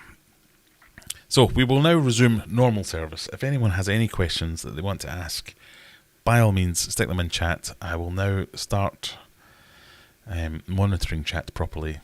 I just can't handle doing too many things at once, so I missed anything earlier. I do apologise. Please feel free to ask the questions again though, that's absolutely fine. I'll tell you about we've done the rant about the water companies. Graham upset with water companies. Yeah, we can move on from that. The next big exciting thing that I've now got permission to get fish in the pond. Woo! So when we found out that, so for those of you who are new and joining us, I have a little patio pond. It's like a big container thing where last year I kept some regular bog standard comet goldfish in it. Brought them in over the winter. Really enjoyed keeping them actually. I mean, for such a what people would call a common fish, and like, it's just a goldfish. They're probably going to be feeder fish for a lot of people that do that kind of thing. Really enjoyed spending some time with them, seeing them interact and how they're just as interesting as any other fish, and so bright. I couldn't get away from that. Put them back out into the pond a few weeks ago, so you'll have saw that video possibly, and yeah, that was great. And then one morning I came down, looked out the window, and I saw a big muck-off heron standing on top of the pond, just jabbing his head in. And I was like, oh God, look at that. No, beat it. Ah. And the kids were like, oh yeah, he's been there for a while, that heron. Thinking, oh God, gone. So I took all the stuff out of the pond. I had a little rock section and a broken up pot, thinking that would provide some cover for the herons, for the fish from herons and things like that. But it's also so green that you can't really see more than 2 or 3 inches down and under the water. But I took everything out. I was swishing my hands around looking for fish, couldn't find anything, getting all my big nets out and just running everything through. No, nothing at all. I was gutted. I was proper gutted. I was actually down for a couple of days where I was like, I like those fish. Bastard herons taking all my fish. Yeah, I was quite down about it. Kept going out, checking again and again, seeing, well, maybe something's going on, but no, nothing was there. And then randomly, yesterday, just happened to be walking past, and they were all up at the top, like, God, we're a bit hungry. Graham, hello. All present and accounted for. Well, I think they were. Some of them disappeared again, so they could have. I might have miscounted, but it seems that they're all there, present and correct. I think they were just hiding for their lives and terrified for a few days. So, whew, very happy with that. So, why I'm telling you that is the big pond. So the new pond that I've made. The discussions with my wife where she wanted a pond and she wants one that looks nice and wants like a wildlife pond. Has no interest in the filter. The amount of money we spend on electricity because of my hobby is a bone of contention, shall we say. So under no circumstances is she willing to sign up to more electricity growth and usage of electricity. So, when I mentioned on the stream earlier with Lou, I have now been investigating solar and how we could use that. Pardon me. But when we thought all the fish had been killed by the heron, we knew there's a heron around. She's going to kill anything that we put in there fish-wise. So I kind of wrote it off and said, no, we're not going to bother. But a combination of finding the fish were clever enough to survive, and the pond going mega green almost instantly. It's now like there's loads of algae in it. It's horrible looking. And I think it's made her think, oh, that's not very nice. I was like, well, I did tell you this would happen. We're now entertaining filtration. So let's get some water movement going. We bought a couple of those like floating disc thing, fountain thing, just to do that. She wants a water feature, so that's nice enough. But after yesterday's revelation, it's like, right, okay, can you make it look less horrible? Yes, I can, if you let me put a filter in it. So we're looking at the solar options. So I bought myself, or you might have seen, right, oh God, I need to organise my thoughts. I was looking at like one of those power station things, like a Jackery or Bluetti or all these different types, where it's the big thing, and you can plug a solar panel into them, and you can put a proper 13 amp plug into it. So that could be solar would charge it and plug in the pond pump, and that would keep it going. It would also be quite useful because I could move it into the fish room if there was a power cut one day or anything like that. It'd give me some options. But they're hundreds of pounds to get anything that's even remotely close to being able to handle what I wanted it to do. And the ones that are reputable are hundreds and hundreds and hundreds and hundreds of pounds. So I was looking at a DIY option, or what is the bare minimum you can get away with for solar. So I've been doing a bit of down the rabbit hole all this week of how do we figure out what do I need, what's the bare minimum. So as a proof of concept, I bought myself a 120 watt solar panel, a solar charge connector. So these are the bare minimum things you need, and an inverter. So your solar panel takes the power from the sun, harnesses the power of the sun, goes into a charge converter or a charge manager, I can't remember what they're called, but that then kind of regulates that and makes sure that it comes out as a clean signal. But that's 12 volt, and then the inverter turns that from DC 12 volt into AC 200 volts, 240 volts, whatever it is you need. Pardon me. So I've got all that, but I've also added a battery in. So I've got like a lithium ion battery as well, so it will give me a little bit of extra redundancy. So if it's not as nice a day, there'll still be a few hours worth of running off the battery, and overnight it'll run off the battery. So it charges the battery and charges the thing that I'm going to use. I'm going to use a pond pump. I'm going to go for a small bog filter. I'm going to get like one of those half barrels, something like that, fill it full of rocks and filter media and pebbles and gravel and all that good stuff, and have that as just like a bog filter, and just have that running all day when it's sunny, and then maybe not quite all day when it's not sunny. and that'll be fine. So a bit of an outlay. I think I've spent about 200 quid, but that should run that in perpetuity without adding anything to my electricity bill. And the proof of concept thing is that if this works and I can get some readings off it and do a bit of testing and see what happens in general, I can scale that up. So I've already got solar panels on the house, which are fed into my feed-in tariff and all that good stuff. But if I can add a few more solar panels and the battery backup system and run the fish room off solar, and effectively being self-sufficient for the fish room, that's kind of the ideal.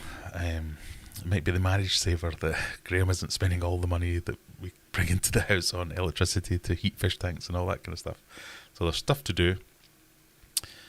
So that's the next projecty thing that we've got going on, and I'm hoping that it'll be just enough to make sure that we get the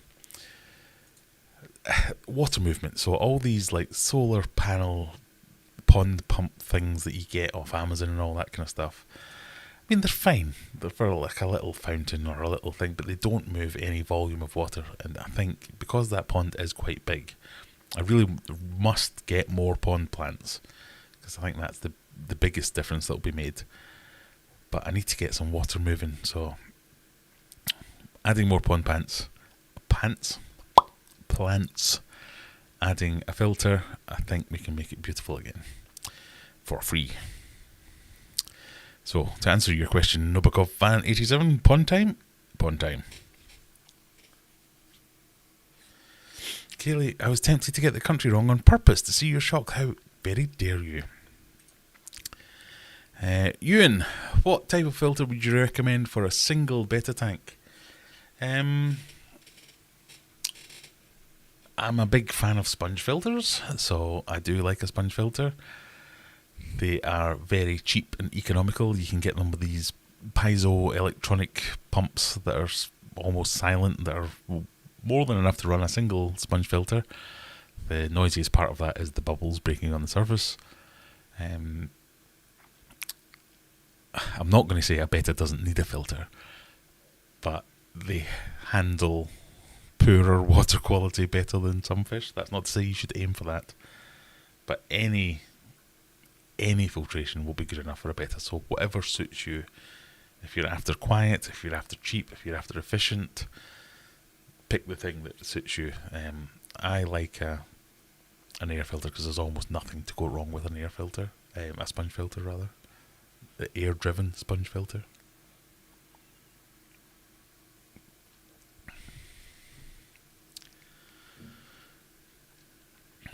I don't like very strong filters, so internal filters that are really powerful. Bettas tend to be quite finny fish and don't like fast flow. Have you thought of testing your water on your local waterways? I have. So, as some of my long-term subscribers might know, I'm a bit of a geek. I keep spreadsheets of all my water tests and things like that.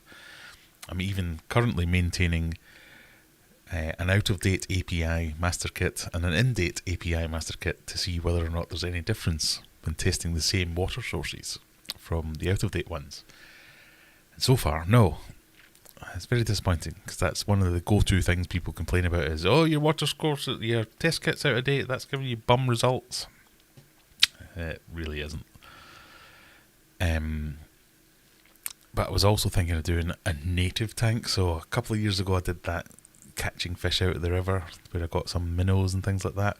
I was thinking of doing that again and seeing how different the water in the river is compared to the water in an aquarium, and how hard is it to match and what difference does it make and all that kind of stuff. But I'm fascinated by water tests. The fluctuations some fish can adapt to. Like, I've had pH crashes in some tanks where I've thought I would not have noticed that because the fish didn't notice it. Yet finicky fish, that might have killed them off instantly. It really winds me up, all these people that say, I don't do water tests, I wait for my fish to tell me that. Yeah, your fish is telling you that it's suffering. why wouldn't you get ahead of that and do water tests in advance of your fish suffering and telling you that it's having a terrible time in there? So I'm quite anally retentive about my water tests, and I do like to do lots of them. But yeah, testing the local water sources, it would be interesting. I would be... Oh, I might try that, yes. Question from Brian. As you have kept discus for years, have you ever tried to mix colours or strains to kind of make your own line colour? If it can be done, that is. It can certainly be done, but 99 times out of 100, you're just going to make a brown fish. I have a book on discus genetics somewhere.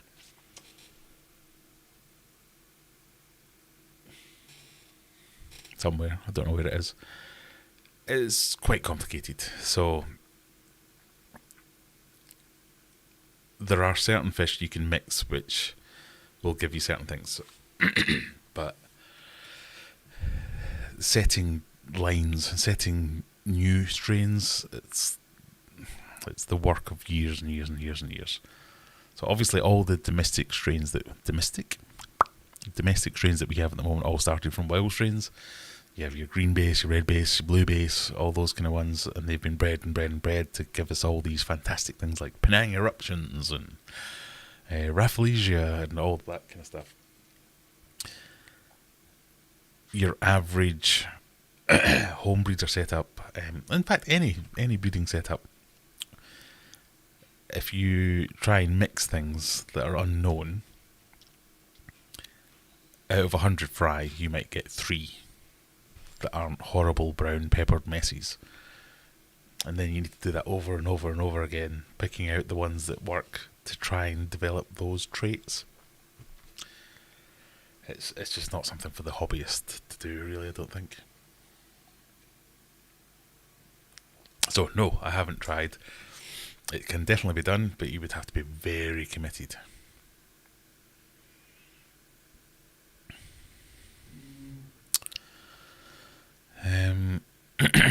Pond Guru has some solar things. The biggest issue is the AC to DC conversion and how much that wastes the battery. Pardon me. The Pond Guru solar stuff, I have done. I've emulated some of it.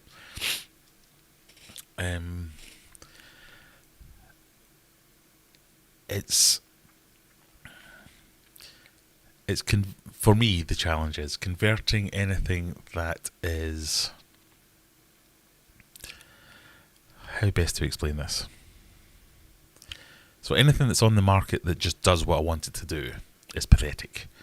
So any solar pond pump, they're trickles. They're basically things that are powered by something it's got the power of a couple of AAA batteries.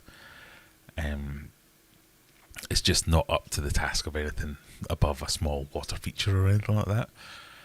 You might have seen my attempts with the solar panels in the small one, and it's fine for that kind of size, but it's just not anything else for bigger stuff. When you move on to bigger panels,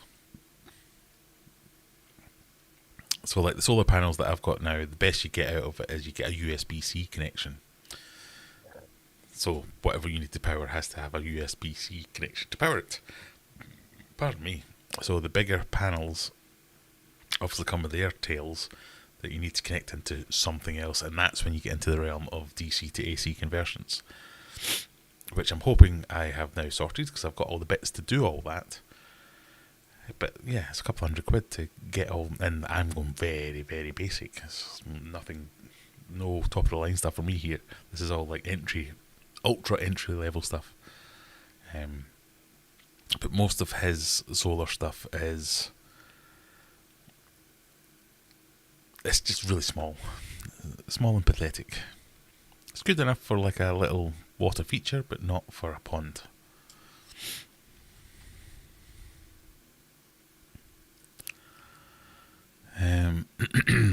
Oh.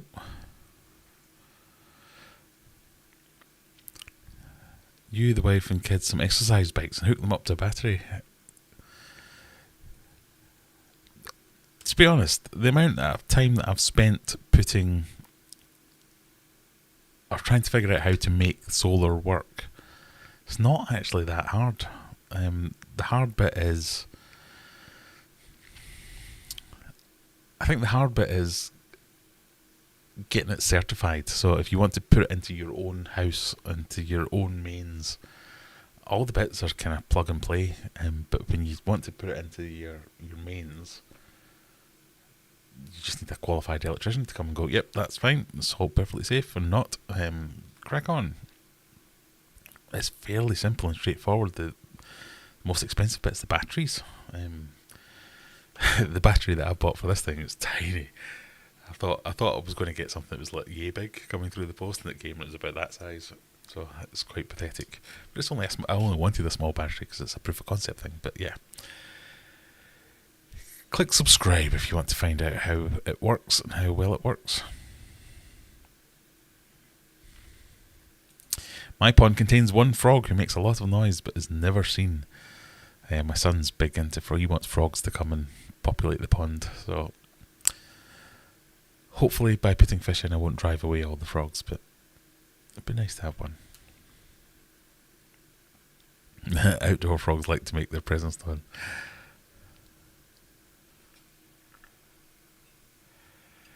There's a betta for sale in my area. It just says blue fish. Lives in a pint, no filter, no heater. Yeah, so they can live without filters and heaters. That doesn't mean they should.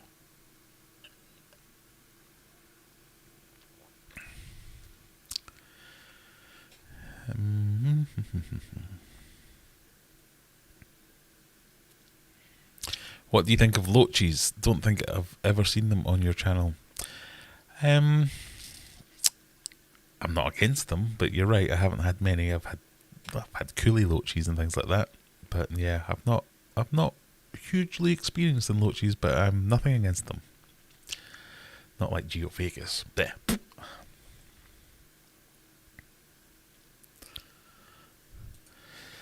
No, it's not called discus genetics, but it talks about discus genetics. It's a book by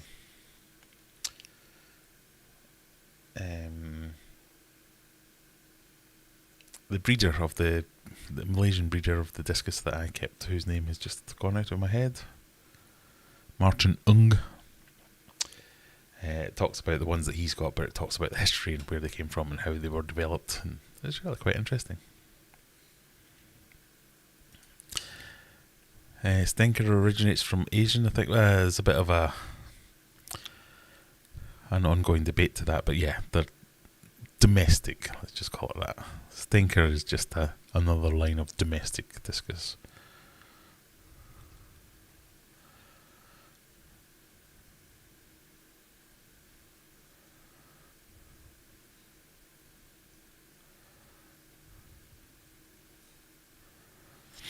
Can we recycle power from the filters, turbines and return pipes?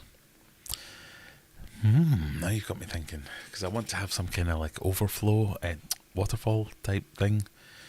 So a bog filter where it fills, pump pushes it into the filter, and then it comes back down a waterfall. And I thought, oh, if we could have something like a turbine that also charges batteries, that'd be excellent.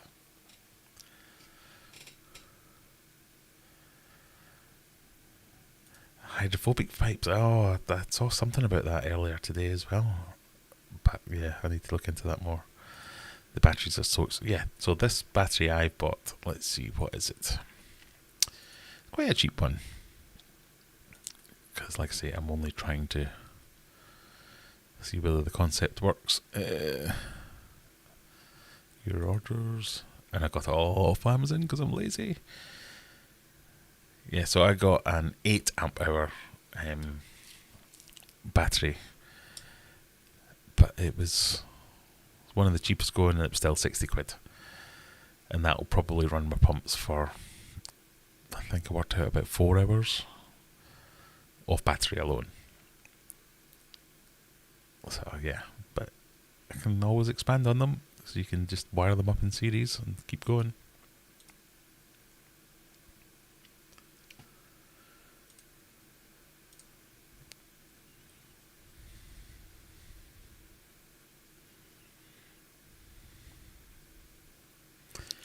frogs will populate any pond with time. Tadpole kidnap has occurred.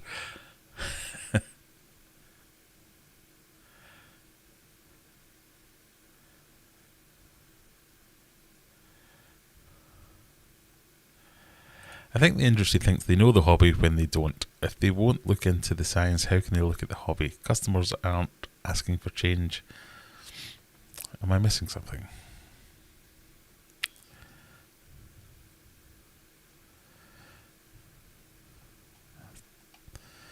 So, yeah, this is something I think about quite a lot. The industry. So there's a thing here, and we talked about it earlier with food.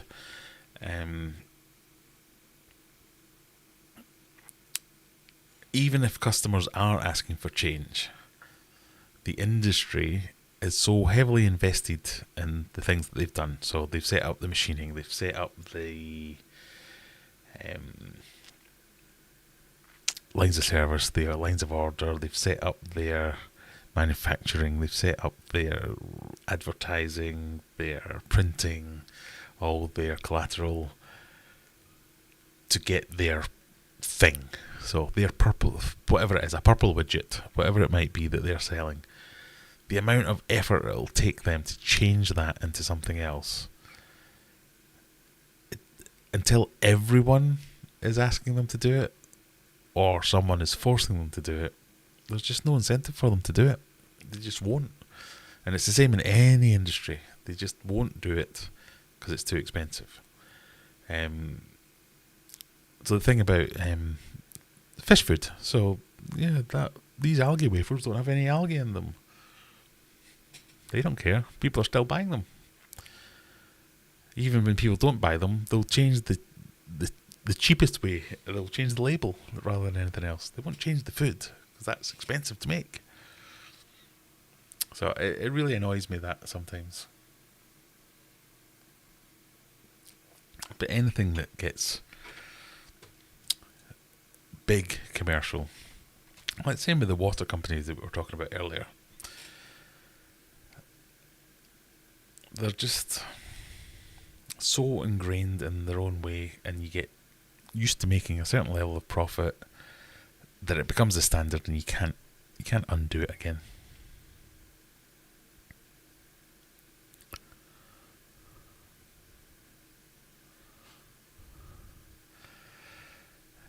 Fun test question. Pick one.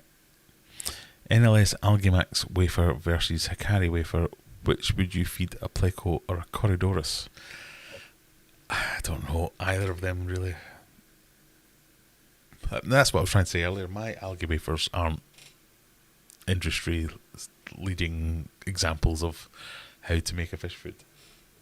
I mean, there are plenty worse, but I'm hoisted by my own petard. I'm not going to go out and shop for extra food when I've got it all just sat right here.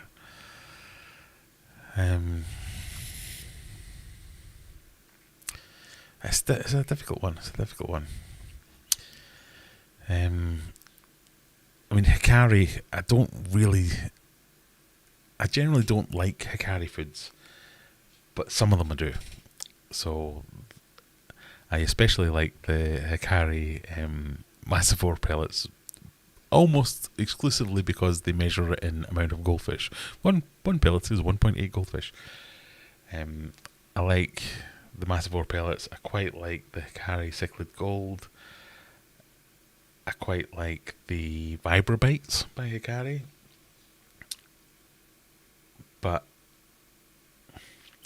my reasons for liking them aren't necessarily about the ingredients or the quality of the ingredients or the quality of the ratio of ingredients. It's how readily I can get a fish eating on them.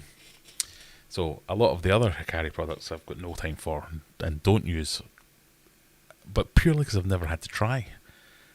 Sometimes I'll get a fish that's a rescue and it'll be, I've been feeding it on Hikari Cichlid Gold, so I'll keep feeding it on Hikari Cichlid Gold so as it doesn't stop feeding and get ill.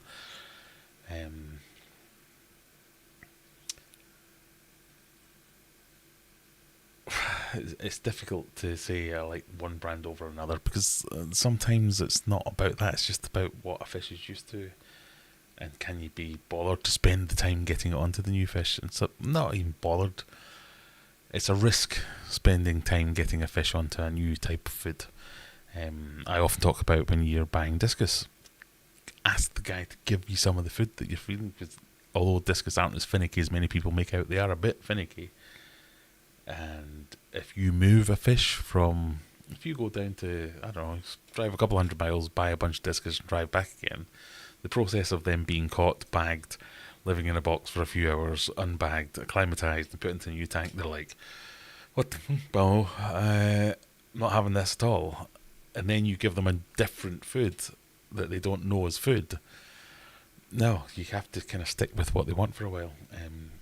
So sometimes you get yourselves into those situations where it's not a conscious choice to say, I'm only going to feed rapashi because that's great.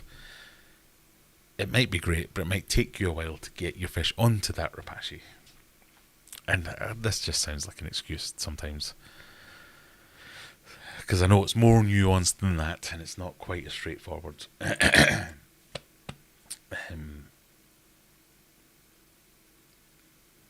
But that's why I can't say I prefer a carry over brand X, Y, Z. It's not as simple as that always.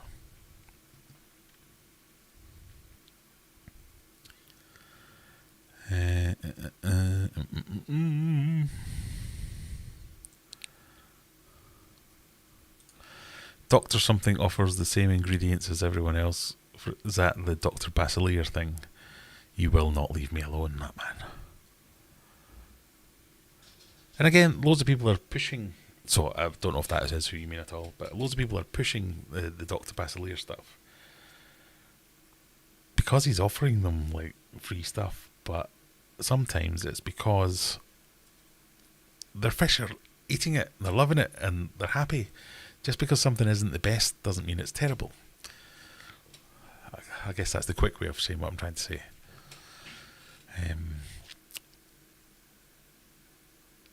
Like, I'm trying to think what the name of the company is now. So, Fluval Bug Bites, for instance. I'm a big fan of them. Lots of my fish eat them readily. There are other insect meal-based foods that are objectively better. But it's easier for me to get Fluval Bug Bites, so I'll use them. And that doesn't mean that I'm not a bad person because I do that. I'm not wrong because I do that. I can say this isn't the best fish food I could feed, but it's not bad. It's not terrible. It's not like I'm out there feeding a fish that's exclusively vegetarian and trying to ram a load of meat down its throat. So I think there's a scale on all these things. Pardon me. Corey loves algae wafers. So my corridors eat all kinds of stuff. So I have my favourite food that I like to feed all my fishes is my Artemia food, and it's really nice. A generally good fruit. It's high in protein. It's insect paste. It's all these things. It ticks all the boxes, but the box that it ticks for me and why I promote it so heavily is because I've never met a fish that won't eat it, and it might not be the exact perfect diet for the specific fish you're trying to eat, but it will hit most of the marks. And sometimes when you're struggling with a fish, just getting it to eat and getting it to put bulk on, and then you can work on getting your diet improved. It's 90% of the battle. Yeah, like we eat sweet corn, but how much is processed? Indeed.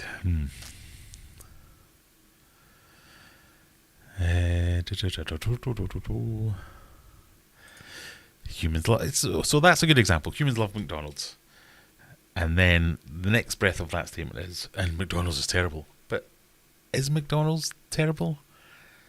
Not. if you look at it objectively, if you were to break it down into the amount of calories and the level of protein to veg and all those kind of things, it's not that terrible. Humans love McDonald's. Being a problem is when human only eats McDonald's and human eats 8 cheeseburgers per sitting at McDonald's. You can get a perfectly balanced diet. It says Fat Man sitting here. You can get a perfectly balanced diet from McDonald's. McDonald's aren't the problem. It's how you use McDonald's is the problem. And it's the same with fish foods. Carry cichlid gold isn't the problem, but if you only feed that and you miss out some of the key areas that another food has that supplements that, so like for instance, I might be getting this wrong now, but the cichlid gold, my flower horn really likes the cichlid gold, but there's no spirulina in that, so I supplement it with spirulina pellets. And I can't remember, I might be getting that backwards, might be one of the other foods, but it's that type of thing. If I was to only feed the cichlid gold and the fish would only eat the cichlid gold and he's happy eating that, he's not going to be a healthy fish. So that's when it's down to us to make sure that it's that balance between this is a good food and this is something that makes them eat and this is a good diet. So you can have bad things in a diet that are still doing a job. They're promoting regular eating. And I say this in the discus side of things more often than not, just getting them eating at all is half the battle. So they're just used to, I'm safe, I'm happy, I can eat in this scenario. I'm not going to be attacked. That big guy out there in the air-breathing world isn't trying to kill me. Oh, maybe I'll try this next food that he gets in there. So just getting them comfortable with being eaten is almost as important as then what you change that to once they are comfortable, what diet you give them. I feel like I'm not making any sense, but I know what I mean.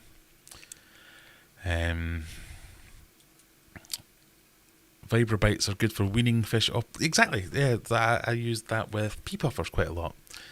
Because you get them onto the bloodworm because they'll eat that readily, and then you sneak in a few vibrobites and with that, and they go, oh, that's a different texture, but okay, I'll take it, and then you can get something else going.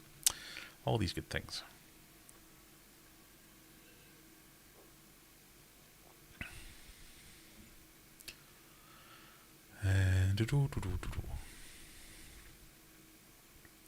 Sorry, I'm way far behind.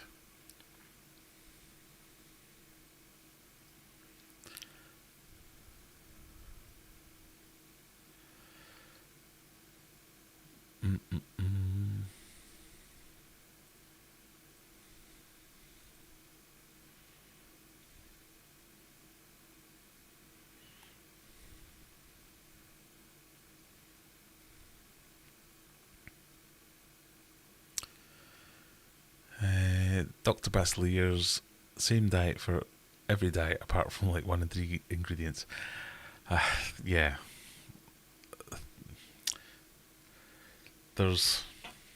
So I'm not putting Dr. Basilier in this category because I'm sure it has some redeeming features and I haven't really studied it or researched it that much. But there's a few things in the aquarium world that grind my gears, something rotten.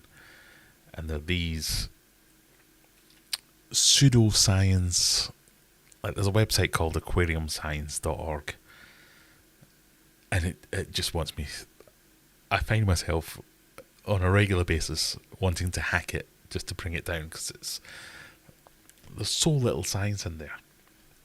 And I don't mean to pick on that poor guy because he's clearly mentally disturbed. But there's so much pseudoscience in the hobby of people claiming to be scientists, claiming to be doctors, claiming to have researched something. I can research something and I can present my findings on it. That doesn't mean I'm in any way qualified to research that thing or that my findings are in any way even comprehensible. Just because you say you've researched something and you've come up with a conclusion doesn't mean you're not full of shit. And so many of them are. And it's so hard to navigate as well when they're. It's the problem with the internet. So we've talked about this many times on this channel, that the internet is there, the information's out there. You can go and find all the right information, the good, well researched, well presented information. No, you don't know, do you? You go and you find the first thing that meets with what you want to hear. If you want someone to tell you, you don't need to buy that expensive thing, you need to buy this cheap thing that I make.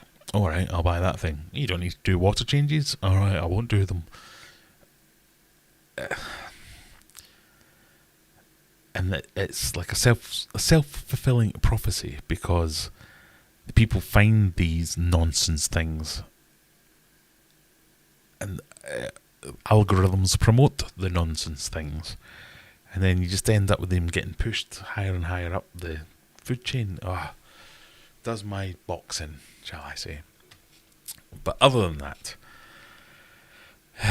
it's just that all the actual research gets lost and gets buried, which is why I say to people like freshwater ichthyology, let's sort your channel out so as you get pushed more than father fish, for example.